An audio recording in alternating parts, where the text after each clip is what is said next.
नमो नमः। कैसे हैं आप सब? आइए आज हम 10वीं कक्षा के 8वां पाठ, जिसका नाम है विचित्रः साक्षी, इस पाठ की व्याख्या हिंदी भाषा में करेंगे। देखिए, ये पाठ बंगाल के प्रख्यात साहित्यकार बंकिम चंद्र चटर्जी के जीवन से संबंधित है, ऐसा हमें भूमिका से पता चलता है। देखो, बंकिम चंद्र चटर्जी जी जब न्यायाधीश थे तो उस समय न्यायाधीश के रूप में उन्होंने एक विचित्र निर्णय किया था, जिस निर्णय के लिए उनके पास कोई साक्षी तो नहीं था, लेकिन उनको लग रहा था कि जिसको अभियुक्त माना जा रहा है वह वास्तव में अभियुक्त नहीं है। इसलिए उन्होंने विचित्र साक्षी को बनाने का निर्णय लिया। और ऐसे दुर्लभतम उदाहरण होते हैं जिनमें न्यायाधीश अनेक प्रकार के उपायों से निर्दोष नागरिक को सजा न मिले, इसके लिए प्रयासरत भी होते हैं। ऐसे निर्दोष नागरिक को बचाने के लिए और वास्तव में जो दोषी है उस दोषी को पकड़ने के लिए किस प्रकार के प्रयास श्री बंकिम चंद्र चटर्जी द्वारा किया गया, उनके द्वारा किए गए प्रयोग को आधार बनाकर ओम प्रकाश ठाकुर जी के द्वारा यह कथा विरचित की गई। चलिए हम इस कथा में प्रवेश करते हैं। कश्चन, कोई एक, निर्धनो जनः, यहाँ पर निर्धनों में विसर्ग को ओ बन गया है, निर्धन व्यक्ति, कोई एक निर्धन व्यक्ति भूरि परिश्रम्य, बहुत परिश्रम करके, बहुत मेहनत करके, किंचित, थोड़ा सा, वित्तम उपार्जितवान, धन कमाया, तेन वित्तेन, उस धन से, स्वपुत्रम, अपने पुत्र को, एकस्मिन् महाविद्यालय, एक महाविद्यालय में, एक कॉलेज में, प्रवेशम दापयितुम, प्रवेश दिलाने में, सफलो जातः, यानी एक कोई निर्धन व्यक्ति था, वह बहुत मेहनत करके कुछ धन कमाया और उस धन से अपने बेटे को एक कॉलेज में एडमिशन कराने में सफल हो गया। तत्तनयः, उसका पुत्र, तत्रैव, वहीं पर, छात्रावासे, छात्रावास में, निवसन, रहते हुए, अध्ययने संलग्नः समभूत, अध्ययन में संलग्न हो गया, पढ़ाई में लग गया। एकदा, एक दिन की बात है, सह पिता, उस पिता ने तनुजस्य रुग्णताम आकर्ण्य, तनुजस्य, पुत्र का, रुग्णताम आकर्ण्य, बीमारी को सुनकर, यानी उसे सुनाई दिया कि मेरा बेटा छात्रावास में बीमार है, व्याकुलो जातः, यहाँ पर भी विसर्ग संधि है, व्याकुलः जातः, व्याकुल हो गया, यानी बहुत परेशान हो गया कि मेरा बेटा बीमार है। पुत्रम द्रष्टुम, बेटे को देखने के लिए, च प्रस्थितः, वह घर से चल पड़ा, परम अर्थकार्षेण, किंतु धन की कमी के कारण, पीड़ितः, परेशान, सह बसयानम विहाय, बस गाड़ी को छोड़कर, यानी बस को छोड़कर, पदातिरेव प्राचलत, पदाति, पैदल ही, एव प्राचलत, निकल पड़ा। पदातिरेव प्राचलत में भी क्या है? विसर्ग संधि है, पदाति ही एव, प्राचलत में प्र उपसर्ग है, अचलत, यानी वो पैदल पैदल ही निकल पड़ा। अब आगे देखो क्या होता है। पदाति क्रमेण, पैरों से, संचलन, चलता हुआ, सायं समयेप्यसौ, सायं यानी रात्रि के, संध्या के, समये अपि असौ, यहाँ पर भी अपि और असौ दो संधियां हैं। समये और अपि में पूर्व रूप संधि, अपि और असौ में यण संधि। तो रात के समय में भी, संध्या के समय में भी, गंतव्यात् दूरे आसीत, पहुंचने के स्थान गंतव्य से वह दूर ही था, अपने गंतव्य से दूर था। निशांधकारे प्रसृते, निशांधकारे, रात के अंधकार के, प्रसृते, फैल जाने पर, विजने प्रदेशे, निर्जन प्रदेश में, यानी जहाँ पर लोगों का आना जाना नहीं है, ऐसे निर्जन प्रदेश पर, पद यात्रा, पैदल चलना, न शुभावह, ठीक नहीं है, शुभ नहीं है पैदल चलना। एवं, ऐसा, विचार्य, विचार करके, सह पार्श्वस्थिते, वह निर्धन वृद्ध व्यक्ति, पार्श्व स्थित यानी नजदीक के ग्रामे गांव में रात्रि निवासम करतुम, रात को निवास करने के लिए कंचित गृहस्थम उपागतः, कंचित कोई एक गृहस्थम घर का मालिक गृहस्थ उस गृहस्थ के पास उपागतः पहुंच गया। करुणापरो गृही, करुणापरः गृही, करुणा से युक्त दया से युक्त घर का स्वामी तस्मै उस व्यक्ति को आश्रयम प्रायच्छत, उस व्यक्ति को आश्रय यानी रात को रहने के लिए आसरा दे देता है। देखो ऐसे पैदल चलते हुए किसी गांव में पहुंचा, वहां पर उसको आश्रय भी मिल गया। विचित्रा दैव गति, दैव की गति, दैव की लीला बड़ी विचित्र होती है। तस्याम एव रात्रौ, उसी रात, जिस रात यह व्यक्ति यह वृद्ध वो उस घर में जाके रुका हुआ था, उसी रात गृहे घर में यानी इस घर में जहाँ रुका हुआ है वहाँ पर कश्चन चौरः, कोई एक चोर गृहाभ्यंतरम प्रविष्टः, घर के अंदर प्रवेश कर गया। तत्र वहाँ पर निहिताम एकाम, रखी हुई एक मंजूषाम पेटी को आदाय लेकर पलायितः, भाग गया। देखो चोर आया, चोर उठाकर भाग गया। चौरस्य, चोर के पादध्वनिना, पैर की आवाज से प्रबुद्धोतिथि, प्रबुद्धः अतिथि, यहाँ भी पूर्व रूप और विसर्ग संधि है, ठीक है। जग गया अतिथि, किससे? चोर के पैरों के आवाज से यह अतिथि जो यहाँ रात को रुका हुआ था, उस सोए हुए स्थान से इसको उसकी आवाज सुनाई दी, पैरों की ध्वनि सुनाई दी। पैरों के ध्वनि के कारण वह जग गया। चौर संकया तन्वधावत, चोर की आशंका के कारण तम अनु अधावत, चोर की आशंका उसको लगी, वह क्या करने लगा? उसके पीछे पीछे भागने लगा।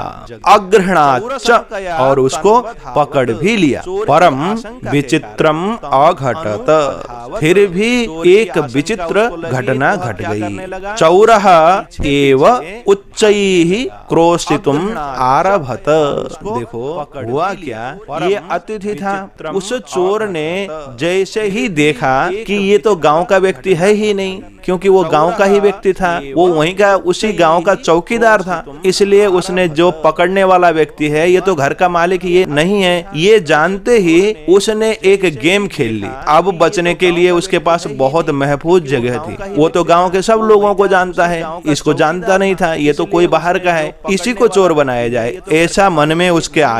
उस चौकीदार के जो चोरी करने आया था और चोरी करके बक्सा लेके भाग भी रहा था, वह ही क्या करने लगा? चौरः एव, चोर ही उच्च ही जोर जोर से क्रोशितुम आरभत, चिल्लाने आरंभ किया, यानी चिल्लाने लगा। चौरोयम चौरोयम, चोर है यह, चोर है यह, चोर चोर जैसे चिल्लाते हैं वैसे वो चिल्लाने लगा। तस्य तारस्वरेण, उसके तार यानी ऊंची आवाज के कारण प्रबुद्धा जग गए।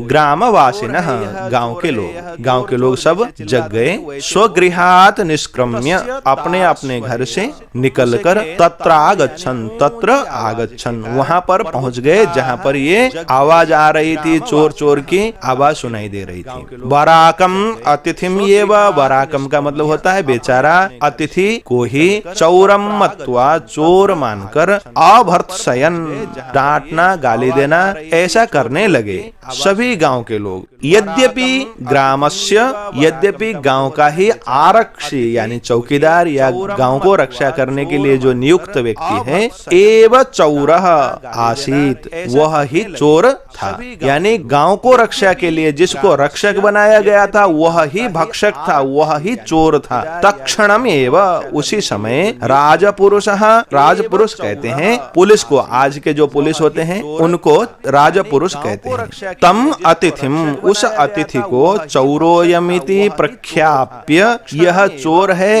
ऐसा प्रमाणित करके रक्षा पुरुष ने, प्रहरी ने प्रख्याप्य उसको प्रमाणित करके कारागृहे प्राक्षिपत, कारागार में जेल में प्राक्षिपत यानी डाल दिया।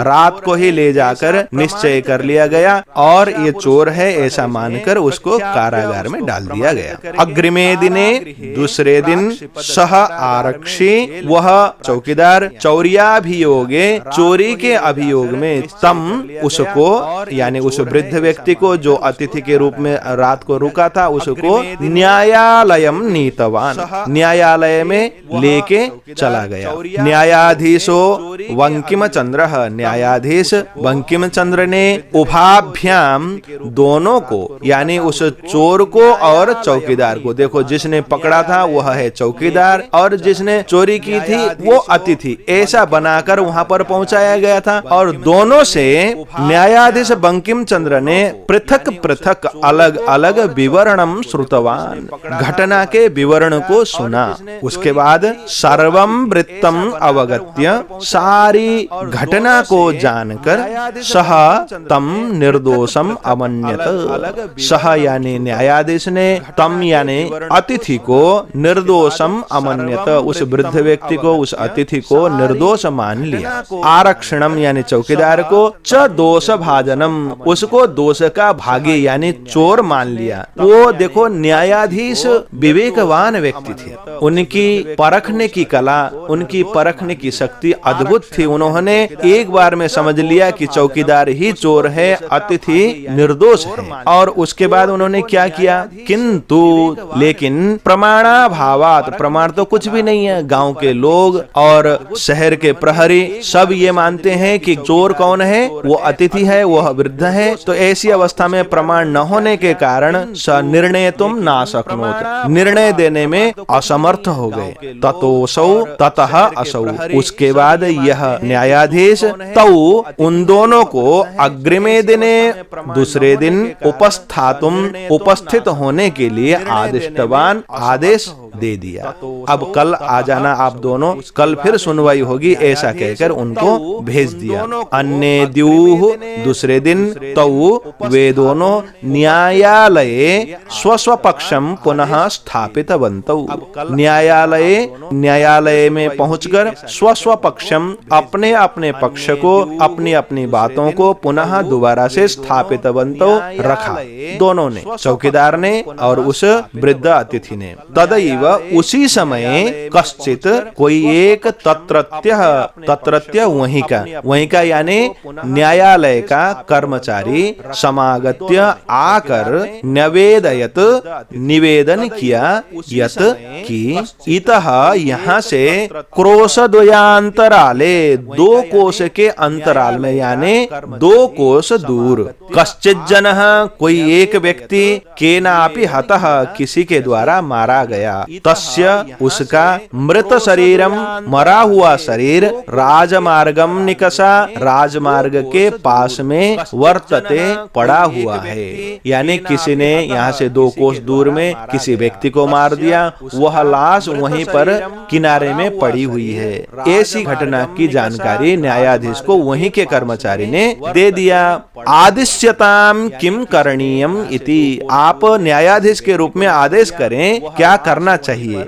न्यायाधीश बंकिम चंद्र चटर्जी ने आरक्षणम अभियुक्तम च, आरक्ष यानी वो गांव का चौकीदार, और अभियुक्त का मतलब वह वृद्ध अतिथि जिसको अभियुक्त माना गया है, वास्तव में वो चोर नहीं है, उन दोनों को, तम शवम, उस लाश को, न्यायालय में, कोर्ट में, आने तुम आदिष्टवान, लाने के लिए आदेश दे दिया। जाओ तुम दोनों जाकर उस लाश को यहाँ लेकर आओ, ऐसा कहकर इन दोनों को भेज दिया। उसके बाद क्या होता है देखो, आदेशम प्राप्य, आदेश पाकर, उभौ प्रचलताम, दोनों चल पड़े, चौकीदार भी चल पड़ा और ये अतिथि देखो अपने बेटे की बीमारी के कारण बेटे से मिलने के लिए जाना चाहता था, आज किस घटना में फंसा हुआ, कोर्ट के चक्कर काट रहा है और लाश लेने के लिए चल पड़ा।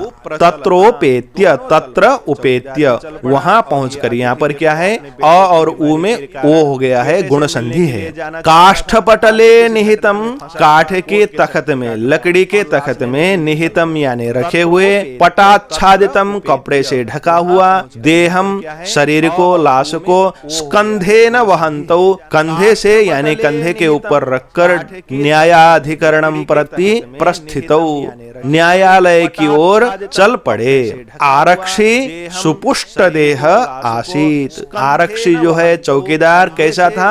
सुपुष्ट यानी गठीला और बलवान शरीर वाला था।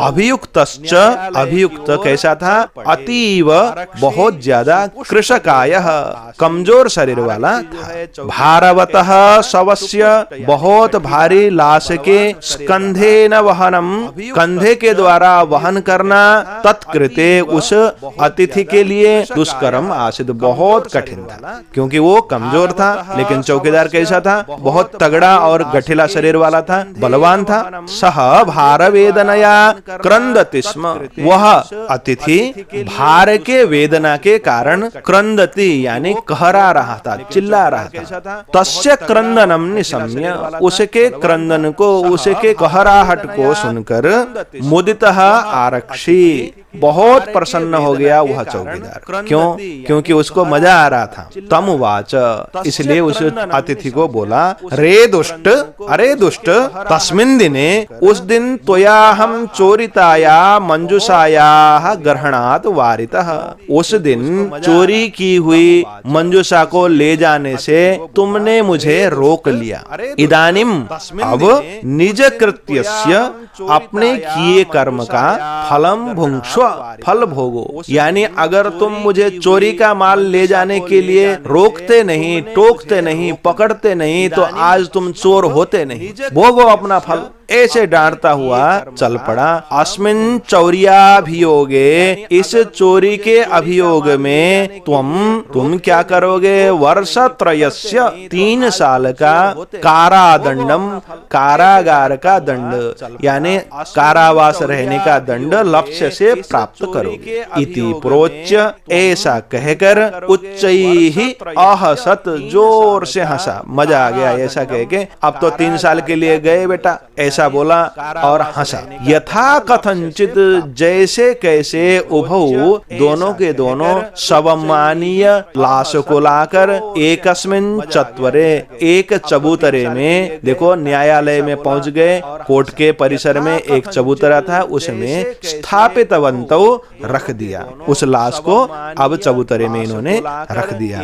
न्यायाधीशेन पुनस्तौ, न्यायाधीश ने क्या किया? पुनः तौ, उन दोनों को घटनाया विषय, अब घटना के विषय में वक्तुम, कहने के लिए आदिष्ट हुए, यानी न्यायाधीश ने इन दोनों को फिर से घटना को बताने के लिए कहा। आरक्षिणी निज पक्षम प्रस्तुतवती, आरक्षिणी उस चौकीदार के निज पक्ष, अपने पक्ष को, प्रस्तुतवती, प्रस्तुत करने पर, आश्चर्यम अघटत, देखो फिर से एक आश्चर्य घट गई, आश्चर्य की बात हुई। सह शवः, वह लाश, प्रावारकम अपसार्य, कपड़े को हटाकर, न्यायाधीशम अभिवाद्य, न्यायाधीश को अभिवादन करके, न्यायाधीश को क्या किया उसने? राम राम किया, प्रणाम कहा अथवा नमस्ते कहा, जैसे भी अभिवादन होता है ऐसे अभिवादन करके निवेदितवान, निवेदन करने लगा।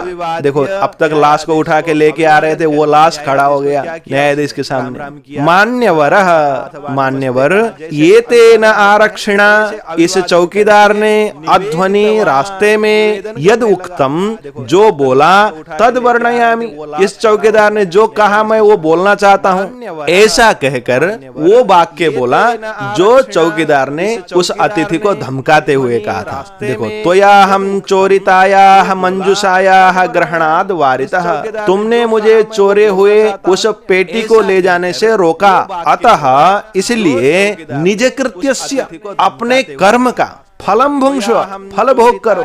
अस्मिन् चौर्याभियोगे, इस चोरी के अभियोग में, तुम वर्षत्रयस्य कारादंडम लप्स्यसे, 3 साल की सजा पाओगे।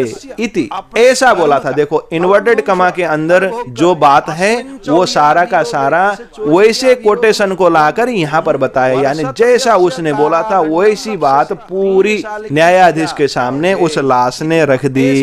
ठीक है, देखो न्यायाधीश की आपको समझ में आ गई कि चालाकी क्या थी। वास्तव में न्याय से वंचित कोई न रहे, निर्दोष कोई न फंसे, इसके लिए किया हुआ एक अद्भुत तरीका, एक ऐसा मार्ग और ऐसा प्रयास था, अद्भुत प्रयास, जिसके कारण आज चोर फंस रहा है और साधु यानी सच्चा व्यक्ति बच रहा है। न्यायाधीश ने एक किसी व्यक्ति को लाश बनाकर रख दिया था और न्यायालय में लाने के लिए किनको भेजा था? इन दोनों को, अभियुक्त और चोर को। और रास्ते में बात तो होगी ही होगी, तो लाश को सुनाई देगी, और जिस लाश को समझ के ये लेके आ रहे हैं वो यहाँ आके न्यायालय में बताएगा, साक्षी बन गया। देखो, साक्षी के बिना न्यायालय में किसी भी घटना, किसी भी केस की सुनवाई हो नहीं सकती है। साक्षी नहीं है, प्रमाण नहीं है, सच्चा आदमी भी फंस सकता है, लेकिन सच्चे आदमी को न फंसाया जाए, इसके लिए बंकिम चंद्र जी ने ऐसी तरकीब, ऐसा तरीका अपनाया जो दुर्लभ होता है। अब न्यायाधीश ने क्या किया? देखो, न्यायाधीश ने आरक्षणे कारादंडम आदेश्य, चौकीदार को जेल की सजा आदेश करके तम जनम, उस वृद्ध व्यक्ति को सम्मानम मुक्तवान, ससम्मान, सम्मान के साथ मुक्त कर दिया। अब अंतिम में एक श्लोक है, इसी में हमारे लिए सार संदेश है। चलिए उसको पढ़ते हैं। अतएवोच्यते, इसलिए कहा जाता है, दुष्कराण्यपि कर्माणि मति वैभवशालिनः नीतिं युक्तिं समालंब्य लीलयैव प्रकुर्वते। देखो, दुष्कराणि अपि कर्माणि, यहाँ पर यण संधि है, कठिन से कठिन भी कार्य, मति वैभवशालिनः, बुद्धिमान लोग, नीतिम, नीति को, युक्तिम, युक्ति को, समालंब्य, आलंबन करके, यानी नीति और युक्ति का सहारा लेकर, लीलयैव, लीला के द्वारा, खेल खेल में, प्रकुर्वते, करते हैं। देखो, ये परकुर्वते है ना, परकुर्वते बहुवचन का क्रियापद है। कुरुते, कुर्वाते, कुर्वते, ऐसे रूप चलते हैं आत्मनेपदी में। प्र उपसर्ग लगा हुआ है तो प्रकुरुते, परकुर्वाते, परकुर्वते, अतः यह बहुवचन है। आप थोड़ा विशेष ध्यान रखिएगा। चलिए, इस व्याख्या के साथ आज का पाठ यहीं पर पूर्ण करते हैं। इस पाठ के अभ्यास भाग के साथ आप लोगों के साथ पुनः मिलेंगे। पढ़ते रहें, आगे बढ़ते रहें। नमो नमः, पुनर्मिलामः। धन्यवादः।